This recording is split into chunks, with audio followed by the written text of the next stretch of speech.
Magandang gabi po sa lahat. Luzon, Visayas, Mindanao, kung saan kayong dako na mundo po, tayo nagbabalik dito sa ating munting channel.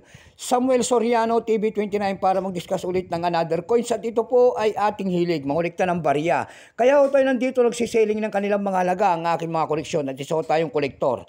Magandang gabi po sa lahat ng ating mga senior citizen dyan at mga subscriber ko po. Kung saan kayong dako ng mundo po, Luzon, Visayas, Mindanao. Ayan po, keep safe po sa lahat and God bless. Ayan. Maraming salamat din po sa nanonood doon sa aking FB page, Samuel Soriano. Lahat po na nakapalo doon sa aking FB page, thank you so much. Lalo na po yung mga nagsisend po ng star doon sa aking FB page. Ayan, thank you so much. Yun naman po hindi pa po nakapag-subscribe dito sa aking YouTube channel, anyayahan ko sana kayo. At malaking bagay na po o tulong ang inyong gagawin tulad ng pagpindot ng ating subscribe button, like and share para ma-update naman ko kayo sa mga latest ko pang gagawin mga video po. Ayan. May pag-uusapan tayong barya at ito po ay barya po ng sinauna. Ayan.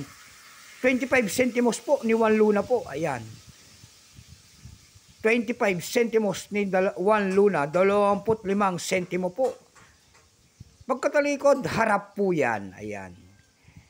Pagkaharap po niyan ay makikita nyo ang year 1972 at ang nakatayo po na leon and then agila po na nakabuka and tatlong bituin po. Ayan. Baka ngayon lamang po kayo, lumang selyo po ng BSP yan. Ayan, na sinaunang lumang logo po ng BSP.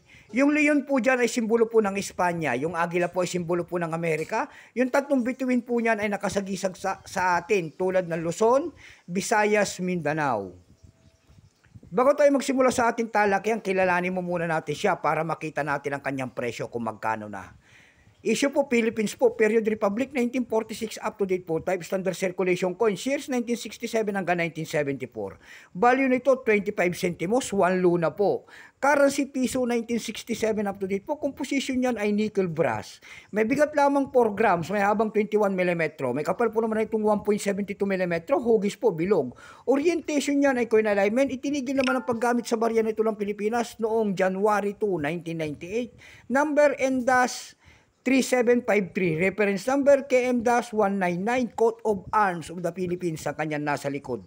Ito pong year 1972, ito po ay San Francisco Mint, ito po ay 24% lamang. Kung ilang piraso naman ang ginawa ng Pilipinas sa barya na hawak natin, ito po ay 90 milyong piraso po, walang butal.